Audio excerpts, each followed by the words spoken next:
Fala pessoal, estamos aqui para mais um vídeo. Meu nome é Arthur, eu sou analista de valores imobiliários e hoje a gente vai falar sobre os fatos relevantes da semana até o dia 19 de abril, da última sexta-feira, tá? Não foi uma semana tão cheia, né? Depois do vídeo da semana passada que a gente, né, botou muita coisa em dia, tá? Essa semana foi bem mais tranquilo, apesar que hoje, né, para quem hoje, sexta, quando eu tô gravando, né, para quem tá assistindo aí no sábado ontem, teve um fato relevante bem legal no começo do dia, tá? Então, continuando aqui, o último assunto que a gente falou na semana passada foi do resultado da decisão arbitral da Prio, né? Que, como eu comentei, não tem nada de, né, nada que não fosse esperado, tá? Já era bem aguardado, mas enfim, né? Pelo menos passou a régua em cima desse assunto. Então vamos adiante. A Light lá toda enrolada, né? Light, problema sério com as questões aí no Rio de Janeiro e tudo mais, tá? Vamos ver essa decisão aqui da Petrobras. Eu vi depois que tem outro fato relevante desse tipo. Ó, hoje a CVM tá funcionando, que beleza. Né? Não sei se é o mesmo assunto aqui, mas acho que é, né? Coisas do conselho e tal, sobre indicação de membros para o conselho que não cumpririam regras que estão previstas no Estatuto Social, tá? Nada assim, excepcional, mas como tem a Petrobras no meio, né? Sempre traz um pouco mais, né, de holofotes, né? A Petrobras, bem ou mal, ainda é uma empresa muito relevante, bem ou mal não, né? É uma empresa muito relevante, tal, no Brasil. Hoje acho que é a de maior valor de mercado do Brasil atualmente, ela fica revezando com a Vale ali, dependendo se o preço do petróleo tá mais alto ou se o minério de ferro tá mais alto. E o grande ponto, deixa eu aproveitar para falar sobre esse assunto, né, é que para nomear os conselheiros e tal, né, o Estatuto Social ele pode estabelecer regras. Ah, tem que ter isso, tem que ter aquilo, enfim.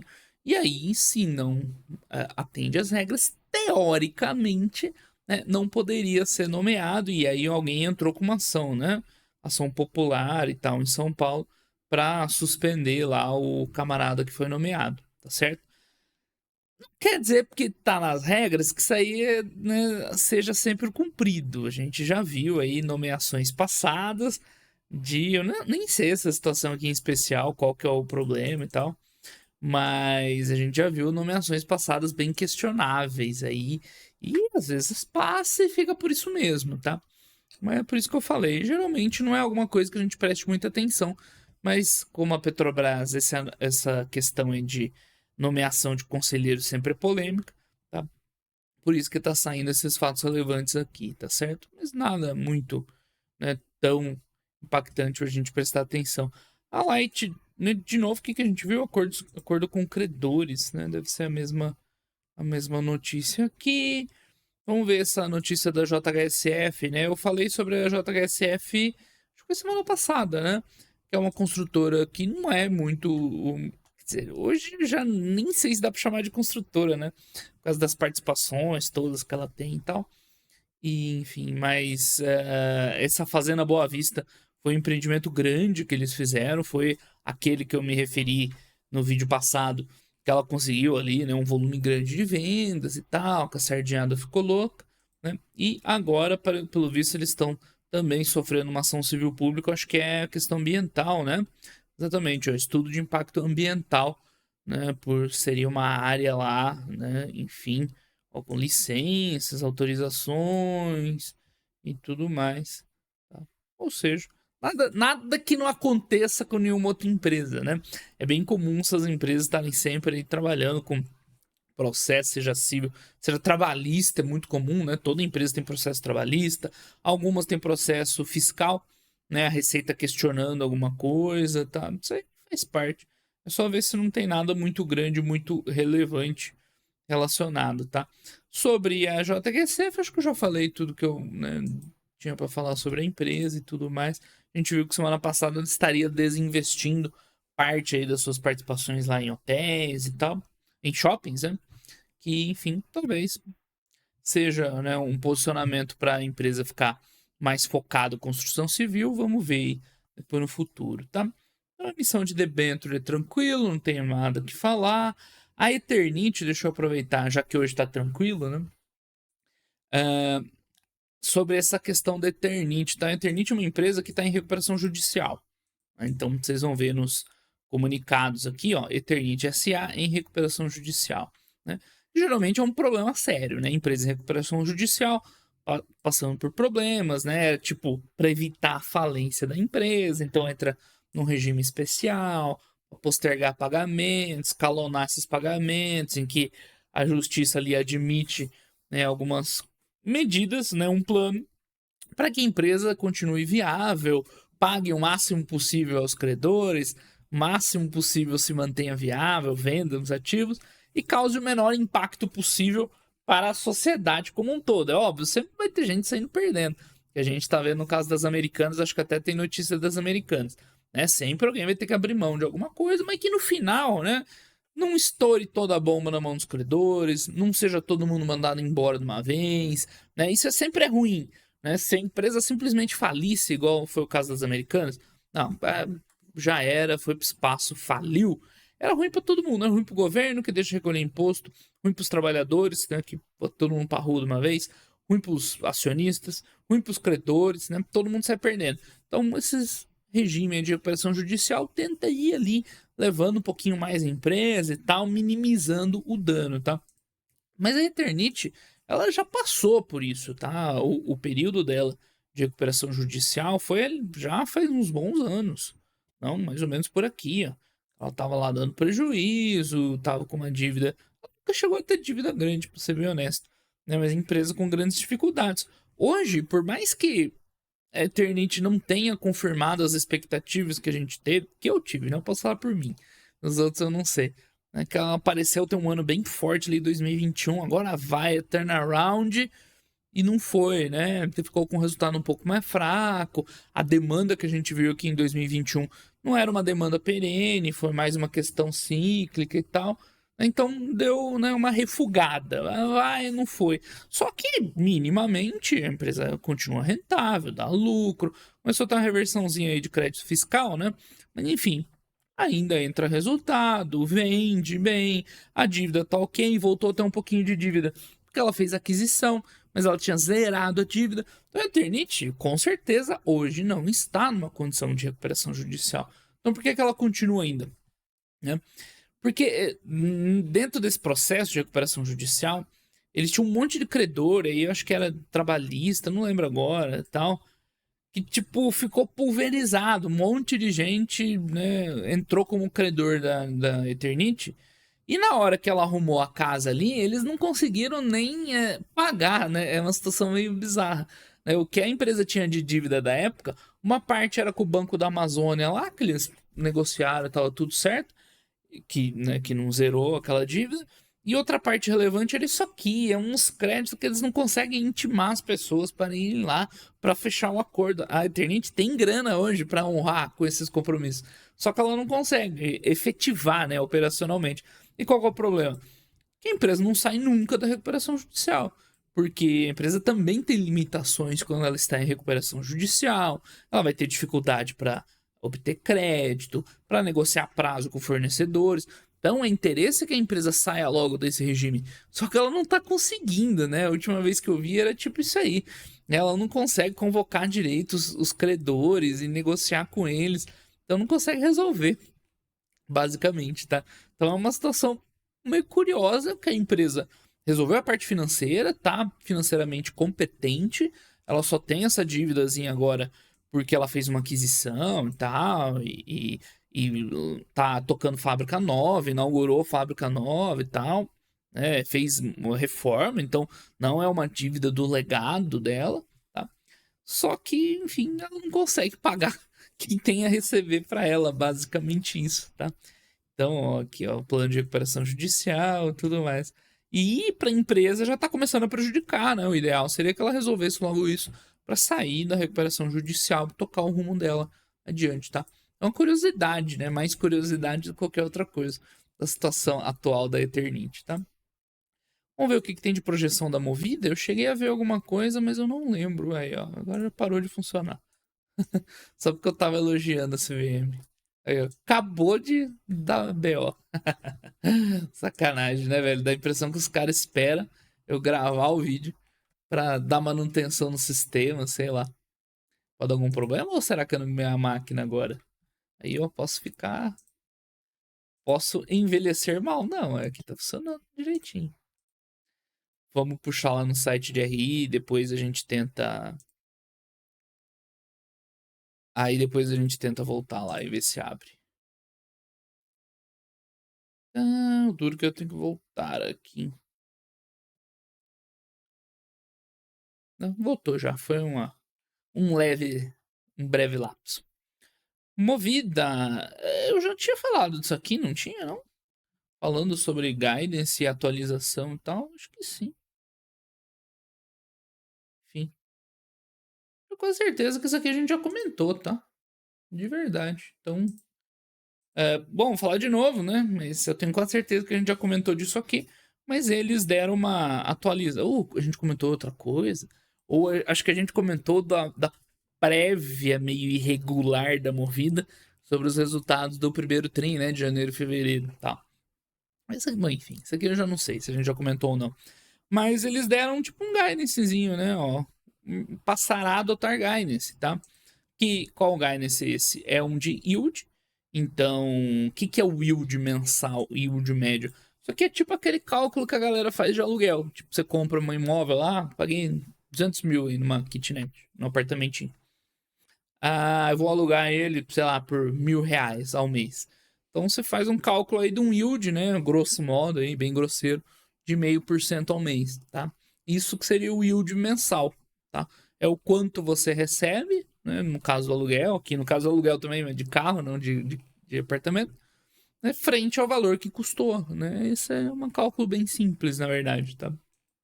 Então eles estão dando um guidance de 4.2, uma melhora de yield, que é um yield bem bom, tá? É um yield bem interessante para a empresa no ano de 2024, tá?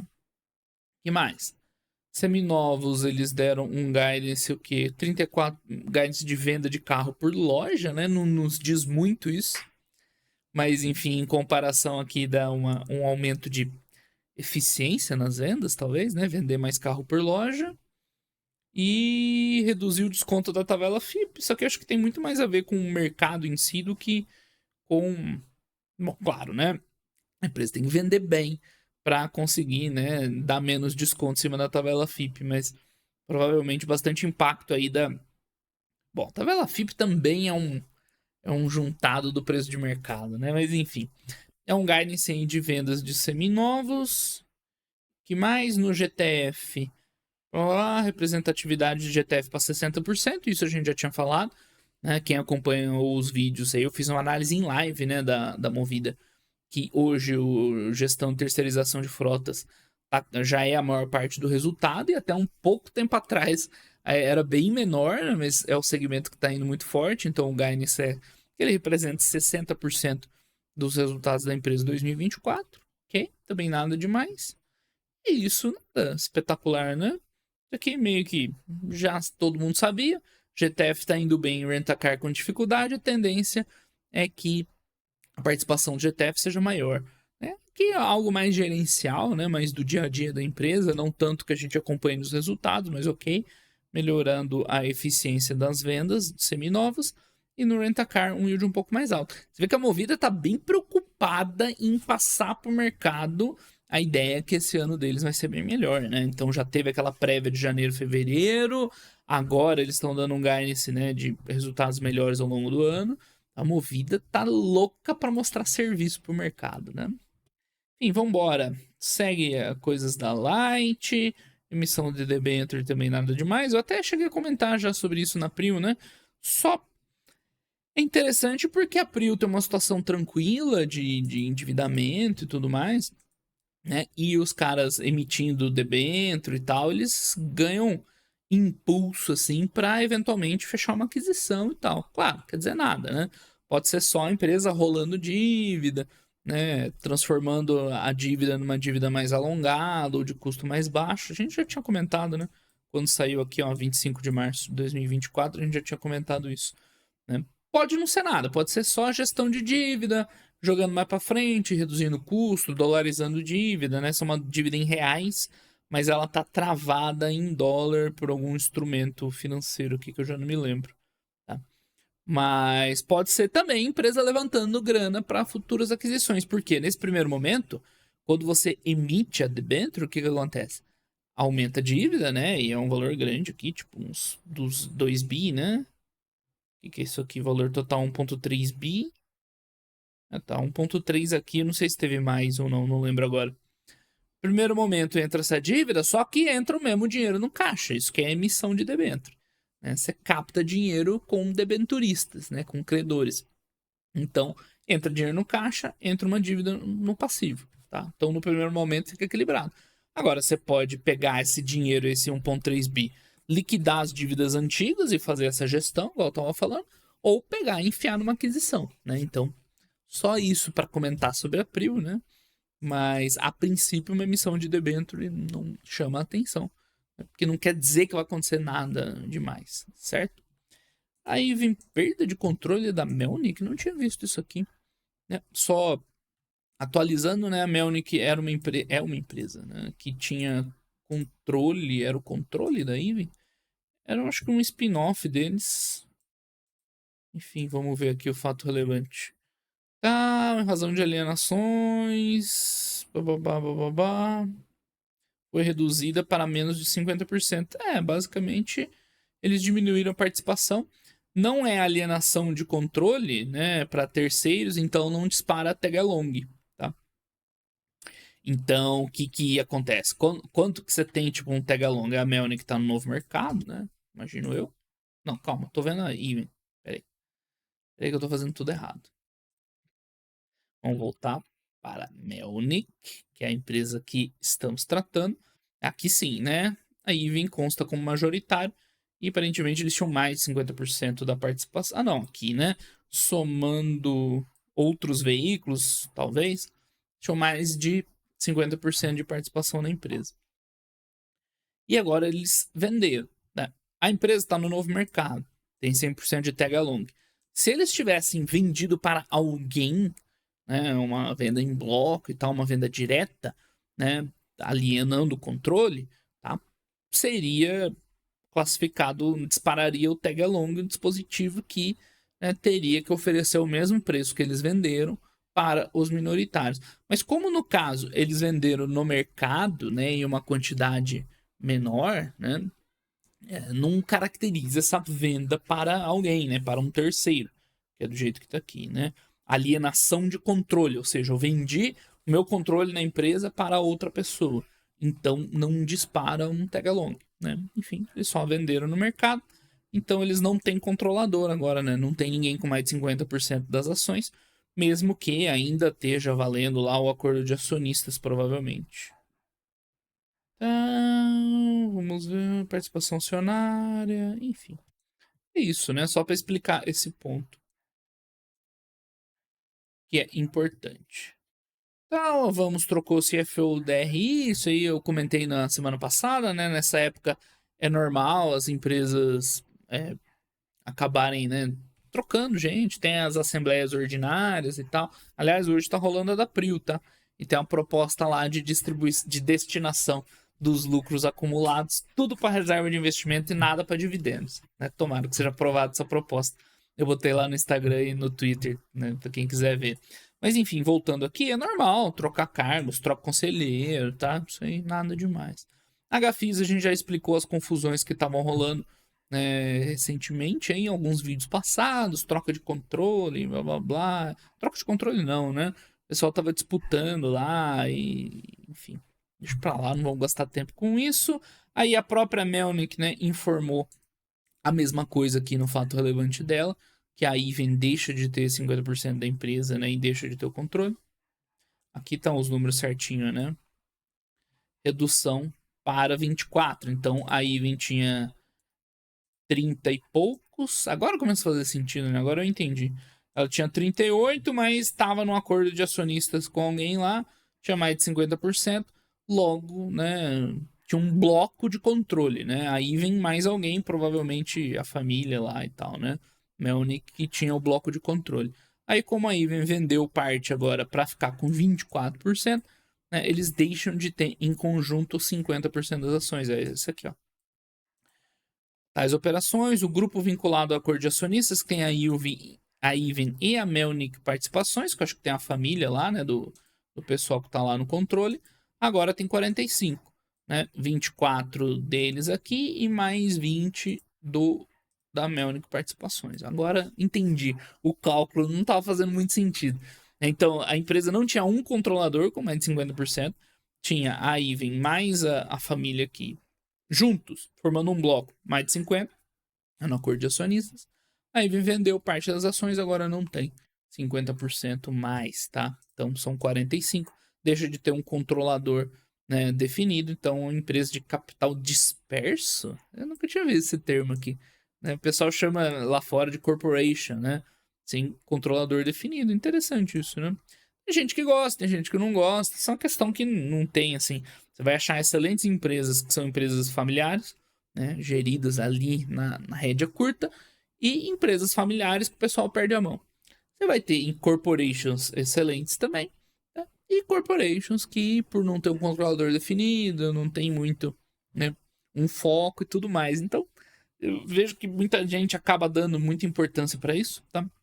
Mas na prática, enfim, interessa se a empresa é boa, né? Se tem controlador, se não tem, acho que não é tão relevante. Fechou. Aqui, ó, na Melnick Participações tem 20,44, por isso que dá esse 45,15. Fechou. Agora eu entendi que eu tava vendo aquele 38 lá, não fazia muito sentido. Beleza, Americanas, escolha de pagamentos credores. Então, para quem estava acompanhando aí a situação das Americanas, né, eles estão lá no plano de recuperação. Uma das etapas que, pelo visto, rolou agora é fazer aquele leilão lá, né, com os credores e tudo mais, né? Então, pelo visto, rolou resultado parcial das escolhas. Então, tinha credor que podia escolher receber X% ou... eu não lembro agora, era só pegar lá o plano certinho. Mas, enfim, mais uma etapa ali. Então, o credor ele tinha que renunciar a parte do saldo lá, né, para aceitar receber um pouquinho. Senão, ele ia cair num bolo X lá. Não lembro exatamente dos pontos, mas teve uma live que a gente fez aqui no Fundamentei, detalhando esse plano, né? Então, aqui tá os valores atualizados aí que eles vão honrar aí com os credores, e para pagar isso aqui entra o dinheiro do aporte de capital e vamos ver, né, se desenrola tudo isso aí nas Americanas. Tá lembrando, ela não divulgou o resultado mais recente, né? Ela atrasou. Não, o do ano ela divulgou já, né? Ela não divulgou, acho que do primeiro tri. Vamos ver. O do ano fechado 2023, eles atrasaram e divulgaram. Esse, do primeiro tri, eu acho que ainda não. Então segue caminhando o plano das Americanas. De novo, eu vou falar, eu sou surpreso que os caras ainda vão conseguir salvar as Americanas. Que do jeito... ah, não, ainda não tá atualizado, não. Então ainda não divulgou. Eu fiquei surpreso que eles ainda conseguiram resgatar a empresa, mas para os acionistas, né, foi um ferro imenso. Inscrição privada de ações da Graziotin, vendendo terreno. Ah, Eternity. Será que é relevante? Eu não tinha visto esse também. Tá, estabelecendo. Ó, venderam 20 milhões, pô. Um dinheirinho. Um belo terreninho, 20 milhões de reais, né? Tá entrando um dinheirinho ali pra empresa. Também nada demais aqui pra comentar. Geral bonificando, né? Tem Klabin fazendo bonificação, tem mais gente fazendo bonificação aqui, ó. Alupar. Deixa eu falar de uma vez só esse bloco aí de cadê? Bonificação, tá? Bonificação, pessoal, é um dos piores nomes que eu já vi no mercado. Por quê? Tem nada de bônus, né? Bonificação parece que é uma coisa positiva. Você tá ganhando um bônus, né? Você tá ganhando ações de presente.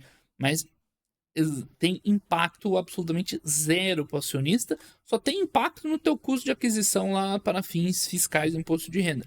Por quê? Na bonificação, a empresa geralmente faz um aumento de capital, aumento de capital não com emissão de novas ações, tá? Mas transportando reservas, né, para o capital social, isso que é capitalização, exatamente o que está falando aqui, ó, aumento de capital social, capitalizando reserva, certo? E nessa transação eles emitem novas ações, tá? Desculpa, eu tinha falado sem emissão de ações, né? Mas não, no caso é com emissão de ações. Aí o que acontece? Para onde vai essas ações, né? Eles vão vender no mercado para entrar dinheiro na empresa? Não. Né? Essas ações são distribuídas para os seus acionistas. Então, se você tem 5 ações da Gerdau, você vai receber uma. Se você tem 50, 10 e assim por diante. Aí você me pergunta, pô, Arthur, mas como que não é vantagem se eu estou ganhando ações? É que a empresa, ela continua a mesma. Eu expliquei isso uns vídeos atrás também. Tá?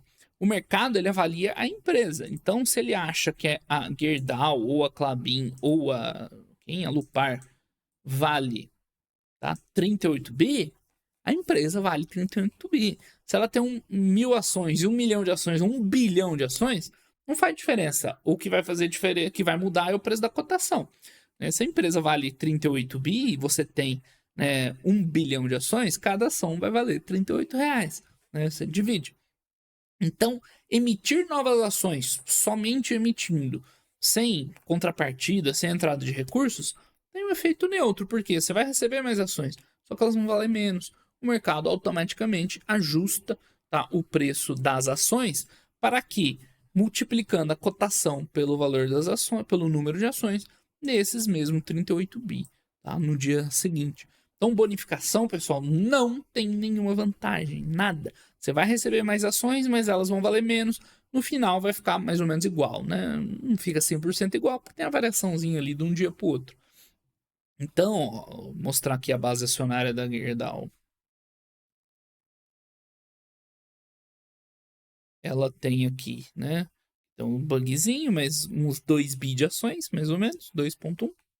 E emitindo 5 para 1, a 20%, né? Vai entrar aí mais 400 milhões de ações, é isso? Que vão ser emitidas? Geralmente isso aqui tem. 120 ordinárias, 230 preferenciais, né? 350 milhões de ações. Vai dar lá de presente, lembrando que não é um presente, tá? Mas você vai ganhar novas ações. Só que essas ações vão valer menos. Hoje a cotação tá em... Cadê? Uns 20 e poucos aí, R$ 18. Ela vai perder esses 20% de valor aí. Vai para uns 14, é isso? Minha conta estiver ruim, uns R$ 15 mais ou menos. Você vai ter mais ações, elas vão valer menos. O gráfico vai ser ajustado. O valor de mercado vai continuar mais ou menos o mesmo, então não muda nada. Só muda no imposto de renda, porque no imposto de renda, tá, essas ações que você ganhou de presente, que na verdade não é bem o presente, você vai ter que lançar ela por o custo de aquisição que está informado aqui em algum lugar, tá? Aqui, ó, 11,54 por ação. É para isso que serve esse valor. Só para você lançar no imposto de renda, tá? Isso aqui é absolutamente contábil. Então, o que o cara acha? Acha que ele está ganhando dinheiro, principalmente, primeiro, que está ganhando ações de presente. Esse é o mais ingênuo de todos, né? Oh, você tá ganhando ações de presente. Não. E tem gente que acha que é uma vantagem porque, eu estou recebendo ações a custo de 11, sendo que ela tá valendo 18, né? A gente viu. Não, cara, isso aqui é só o valor contábil desse valor aqui, ó, que está sendo integralizado no capital social. Se você pegar esses 4 bilhões de reais e dividir pelas 350 novas ações, vai dar exatamente esse valor aqui, tá? Se você não confia em mim, pode fazer essa conta. Aí, você quer que eu faça? Posso fazer aqui. 4 bi e pouquinho, tá na tela, calculadora, 4,057,881, dividido por 350, mais ou menos, mais ou menos, né, 351, uns quebrados lá e tal, vai dar 11, vou botar 000, vai dar 11,56 e quebradinhos, que é mais ou menos isso, né, a diferença deu ali nas casas decimais, porque eu usei o valor impreciso, tá? Então esse valor não quer dizer nada, é só o valor integralizado no capital social, né? Então não tem vantagem nenhuma na bonificação, tá? Nenhuma vantagem. Você vai ficar assim com mais ações, mas não vão valer a mesma coisa. Então, mas depois o mercado pode subir. Claro, pode subir, pode cair. Como poderia subir e cair antes desse movimento, tá? Não tem nenhum ganho. Então, de uma vez aí falamos de várias bonificações. Isso aqui será que é alguma coisa diferente da Petrobras ou é o mesmo fato relevante? Aquela mesma ação? Suspendendo os efeitos. Isso aqui é bizarro. Suspendendo os efeitos que suspendia. É a negativa dupla, né? Não. Suspendendo a suspensão. Parabéns. Enfim. Ora, semana. Isso aqui eu vi essa notícia. Até interessante, né? Essa Bion, sinceramente, nunca vi. Essa empresa, tá? Aparentemente uma empresa farmacêutica e tal. Como é que tá descrito aqui? Produtos biotecnológicos para aplicações industriais. Enfim. Mas a gente vai ver os números. Nada, né, que chame atenção. Empresa todo prejuízo, EBITDA negativo e tal, né? Nem é uma empresa estudável, na verdade, né? Nem tem muito o que fazer estudando, tem dívida e tudo isso aqui. Chegou uma notícia que eles estão num processo para produzir lá a semaglutida. Por que que isso é relevante? Quem é a semaglutida? Quem acompanha aqui os vídeos do canal, a gente falou recentemente, é o princípio ativo aí do Ozempic, que a gente falou no vídeo da Novo Nordisk, que tá vendendo mais que pão quente, né? Que é um resultado insano da Novo Nordisk, que virou a empresa mais valiosa da Europa, que vende medicamento para o pessoal perder peso. Né? Isso aqui nem isso aqui tá errado, tá? Ela não tem essa indicação para dieta, para melhorar controle. Tá, controle glicêmico tá certo, né? E reduzir risco de eventos cardiovasculares. Mas o pessoal usa para perder peso. Quem tá comprando para valer isso aí, né? Para puxar toda essa receita é quem tá querendo emagrecer, né? Mas sim, a indicação é essa para tratamento de diabetes, tá? Com efeitos, né, secundários favoráveis, mas a galera tá usando para perder peso, por isso que tá vendendo igual água, tá? Então eles fecharam um acordo para distribuir, né, semaglutida e tal. Não sei exatamente como funciona, né, essa distribuição e tal, né? Quem é esse laboratório, enfim. Não, sinceramente não entendo esses detalhes, tá? A Biocon, que é a farmacêutica, vai desenvolver e fabricar, né? E a Bion vai distribuir, né? Sinceramente, mas é interessante por envolver, né, um medicamento aí que tá tendo um princípio ativo que tá tendo tanto sucesso de vendas, tá? Sinceramente, não faço ideia de qual o impacto seria, né? Portfólio, trazendo similar do Ozempic, tá? Enfim, não tenho mais informações, detalhes, tá? Tem muita cara disso aqui ser uma notícia que todo mundo fala e no final não dá nada. Você vê, a cotação da empresa multiplicou por 4, por 3 pelo menos, né? Só por causa disso. Mas tem cara de ser aquelas coisas especulativas e não ser relevante. Mas, enfim, é uma curiosidade aí. Vamos ver se de fato isso aí acaba agregando alguma coisa para a empresa. Se entrar alguma coisa ali, a gente analisa, tá? Mas só por esse fato relevante, a princípio, tem que esperar mais, entender, né, exatamente o que, que aconteceu, o que está sendo negociado mesmo, né? A Oi enrolado lá com seus credores, outra enrolada Paranapanema, M Dias anunciando recompra, aí a concordata da Pome Frutas, as empresas velhas aí estão saindo do mercado. A Pome Frutas, curiosidade, estava naquela lei de 2014 lá que dá isenção de imposto de renda no ganho de capital, tá? Assim como a Prio, assim como a Brasil Agro, tá? Assim como a Sinqia, quais as outras que sobraram relevantes? Que eu lembro de cabeça são essas, né? Então, esse ano tem que atualizar lá o valor delas no imposto de renda, tá? Não tá abrindo, mas é só isso, só curiosidade. Também instável o sistema dos caras lá. Tá? Pome Frutas era uma das 7 empresas, eu acho, que estavam listadas lá naquela lei de 2014 da isenção de imposto de renda. Completou 10 anos agora, 2024, e não tem mais, tá? Oi, com nova versão do plano de recuperação judicial, êxito. Cara, eu não aguento mais falar de êxito, velho. Deixa pra lá, vai embora, some. Ó, Vitia fazendo bonificação, o que, que eles fizeram aqui? Só retificaram, né, o preço, aquele custo contábil lá que tem que lançar no imposto de renda, tá? Como é que é? Não será atribuído o valor de aquisição? Tá bom. Aqui no caso da Vitia, a princípio fica zerado, né, o valor de aquisição dessas ações bonificadas. Interessante, eu não tinha visto isso aí, depois eu vou olhar. Essa é a instrução normativa da Receita, que regulamenta lá a maior parte das regras de imposto de renda. Vou ver lá, parágrafo 1 do 58, depois eu vejo com calma. Interessante, isso é novidade para mim. Nunca tinha visto. Enfim, mais recompra, a Marisa, eu falei lá que eu quero fazer a análise dela lá, enrolada, com dívida, oferta pública do Boa Safra a gente já viu, vamos só ver o preço. É, tá instável pra caramba o negócio lá. Clica uma vez, abre, na outra não abre. Mas a gente já discutiu isso aqui uns vídeos atrás, tá? Só voltar. E vamos ver só o preço que saiu. Enquanto abre lá, vamos seguir aqui. Essa é a grande notícia da semana, né? Acho que a gente fecha hoje falando aí sobre a fusão barra aquisição Pets e Cobase. Uma breve bonificação, é isso, tá? Assim que abrir os documentos, o da Pets não precisa, que a gente pode ver no site. Da Boa Safra dá pra ver no site também, se precisar. Ah, o meu antivírus, ele, quando eu abro as coisas aqui da CVM, ele acha que eu tô no banco, aí ele começa a bloquear site de terceiro. Espertão.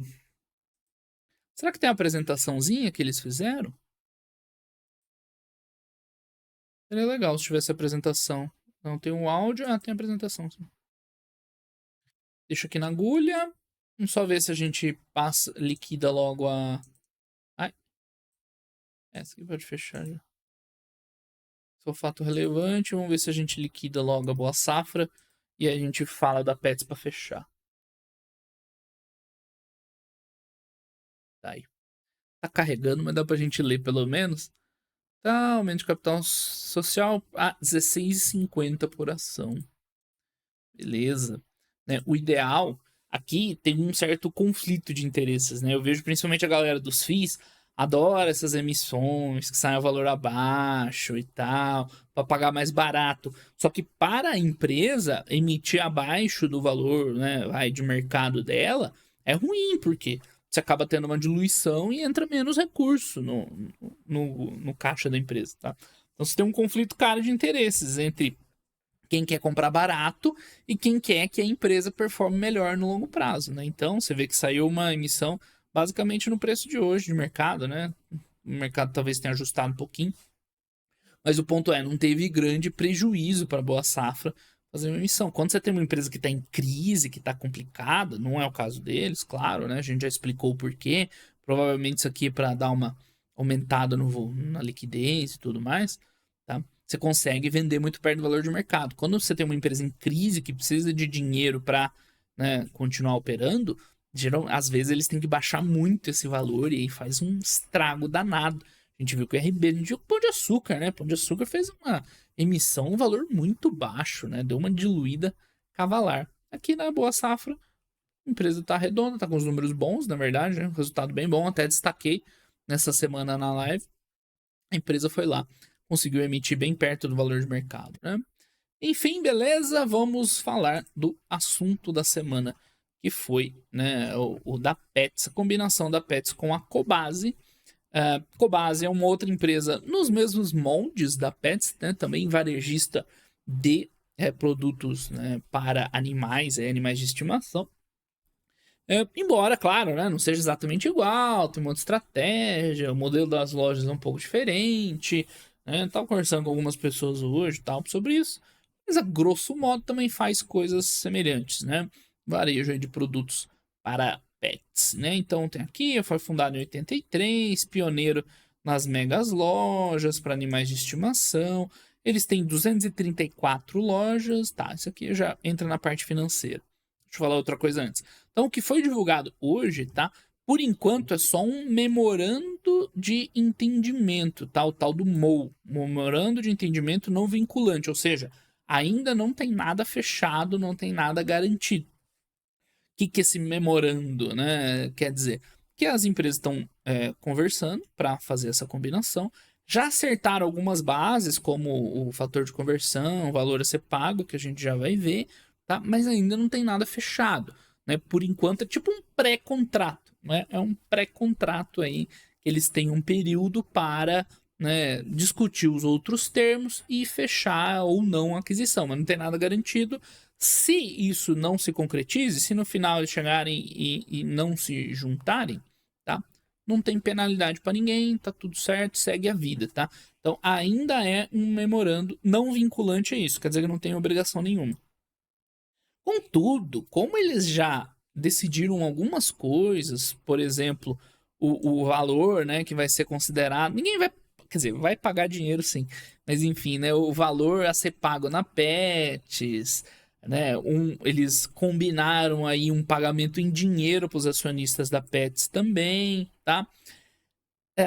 Já tá certo que o Sérgio Zimmermann, né, que é fundador e CEO da empresa, vai ser o CEO da empresa, né, combinada.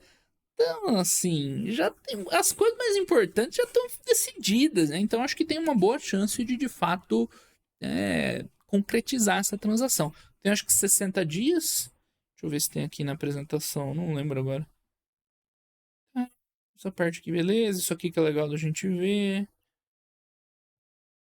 É, enfim, não tem. Tem algumas coisas. Enfim, aqui tem o que eu estava falando agora, né? Então, eles já estabeleceram relação de troca 50-50. Eu já falo sobre valores, tá? Mas o que eu tava falando, né? Celebrariam, né, um acordo de acionistas entre essa família que é a dona, né, da Cobasi, já que a Cobasi não tem capital aberto, tá?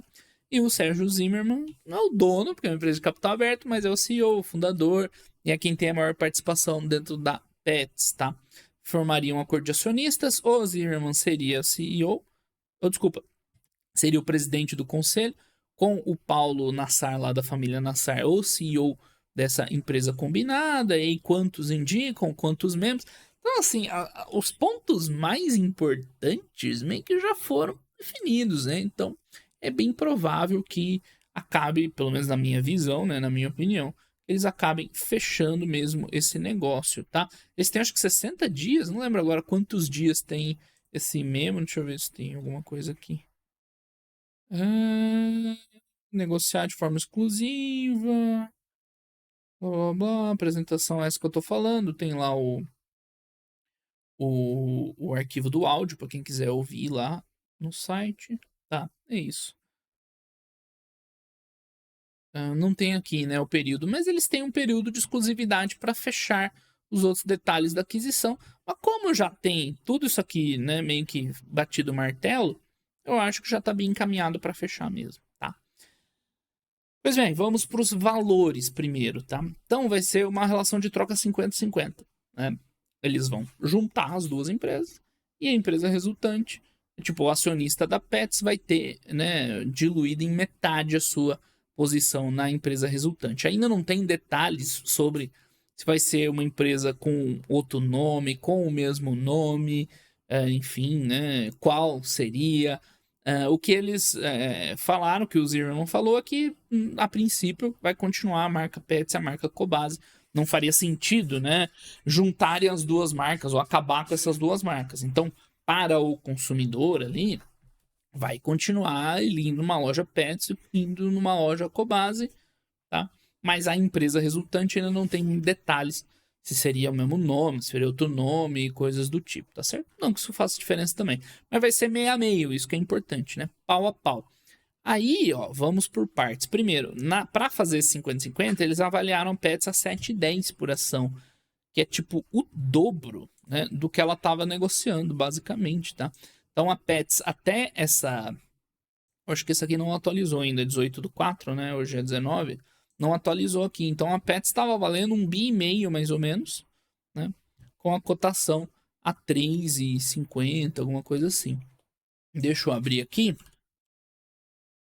Quanto que fechou a Pets hoje?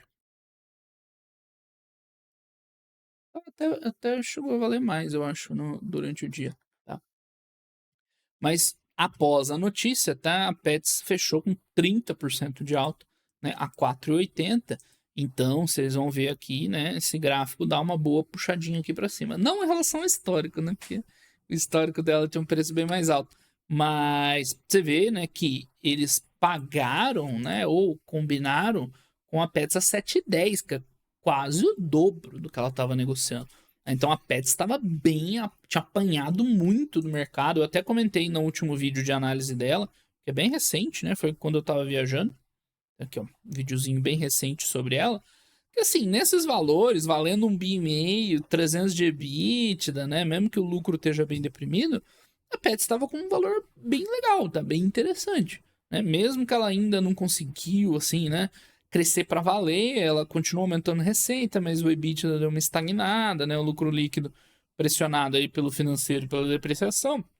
Mas nesse valor de 1,5 bi estava bem interessante, tá? Porque a empresa, bem ou mal, gera seu resultado, né? Tem ainda lucro, gera caixa, tá conseguindo sustentar, né, o crescimento com o próprio caixa, não entrou em dívida, né? Pelo menos na prática não. Então a Pets está num valor legal. Tanto é verdade, então isso eu falei nesse vídeo aqui, só assistir lá, tá gravado, certo? Tanto é que eu falei que estava num valor legal que essa combinação saiu a 7,10, né? Quase o dobro. A empresa fechou ali a 3,5, né? Na verdade, mais que o dobro, né? Então, enfim, né? Um pouquinho mais que o dobro. Enfim. De fato, uma confiança, né, nessa transação. Eles fecharam a Pets basicamente no dobro do valor dela, né? Um equity value de 3,2, ela não tem dívida, né? Basicamente o dobro do valor no mercado que ela vinha sendo negociado na bolsa. Tanto que a reação do mercado foi instantaneamente uma alta forte. Ela chegou a estar, né, 50% de alta, um pouco mais, durante o dia. Ok?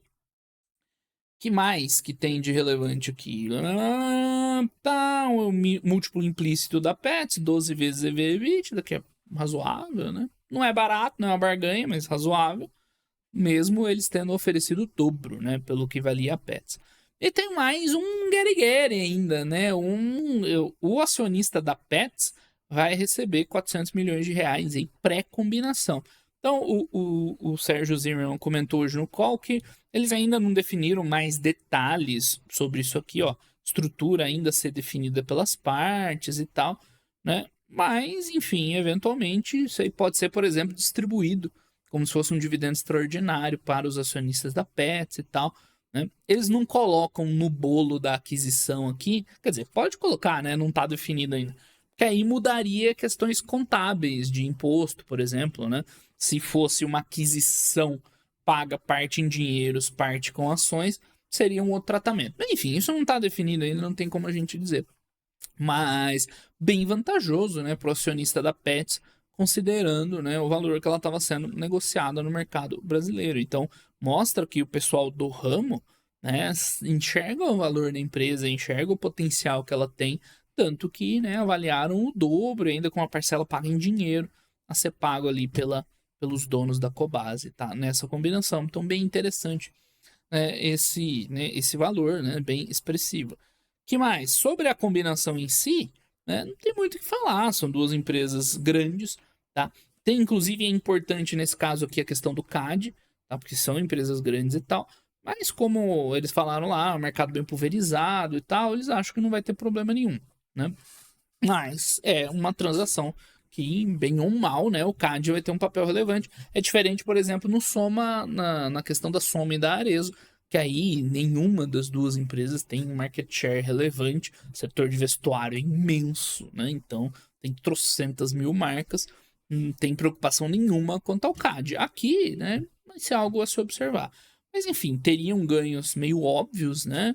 De expansão, de ser uma empresa maior, com maior robustez para, né, fomentar esse crescimento, né, otimizando ali a parte do e-commerce, a distribuição de lojas, tendo provavelmente duas marcas distintas, podendo ter segmentações distintas, né, DNA corporativo com certeza vai enxugar muito. Então tem vários ganhos de sinergia nessa transação. Como a Cobasi não era uma empresa de capital aberto, né, é mais ativos relevantes entrando à disposição aí do nosso mercado.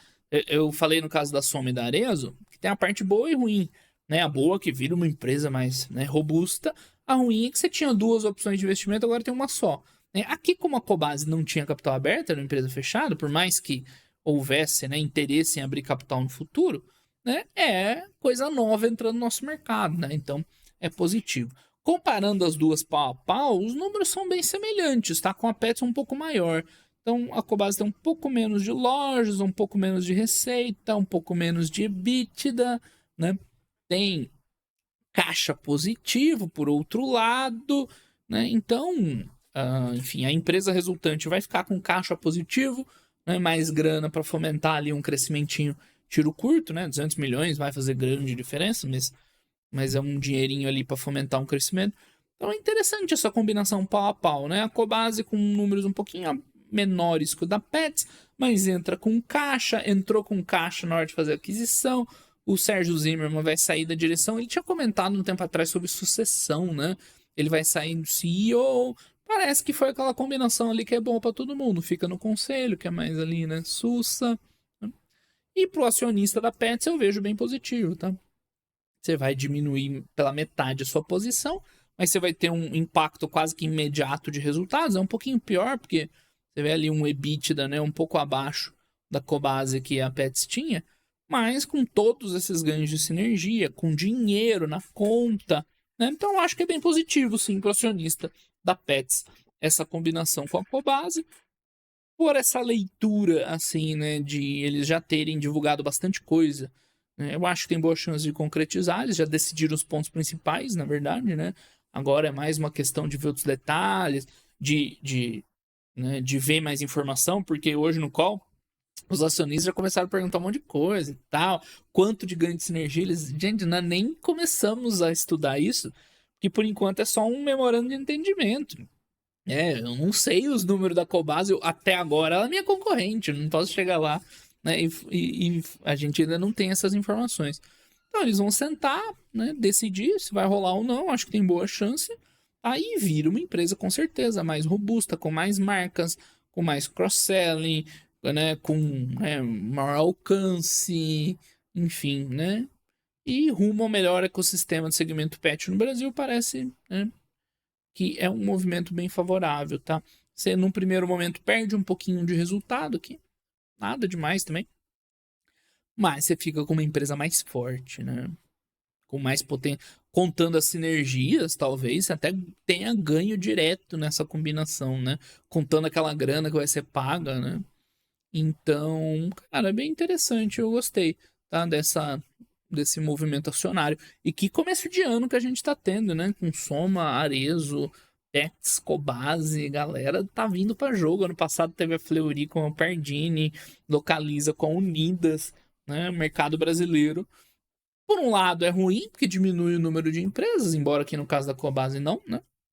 Mas por outro lado, você está criando grandes empresas, né, com fundamentos interessantes. E a Petz, por mais que até hoje não tenha entregue o potencial dela, né, não é uma empresa ruim de jeito nenhum, o potencial continua lá. Né? Olha só o que eu escrevi, né?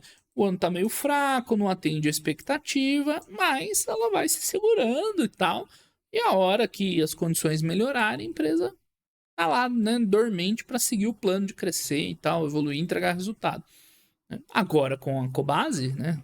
Claro, concretizando o negócio, né, acho que ela tem mais capacidade para atingir isso aí. Fechou, pessoal? Então esse foi o vídeo aí de fatos relevantes da semana. Acabou que ficou bom o vídeo, né? Ficou com a duração legal. Quando tem menos coisa importante acontecendo, a gente explica outras coisas, tipo aquela da bonificação e tal. E, enfim, para fazer esse videozinho aí, né, bem legal para vocês toda semana. Fechou? Então é isso aí, pessoal. Muito obrigado para todo mundo. Lembrando, semana que vem começa a sair os resultados, né, das empresas no Brasil. Vamos ver como é que a gente organiza as lives. Mas já teve até resultado sendo divulgado. Mas, enfim, né, fiquem atentos aí nos canais de comunicação que a gente avisa na live de segunda, de terça, como é que vai ser. Beleza? Grande abraço aí pra todo mundo e até os próximos vídeos. Valeu!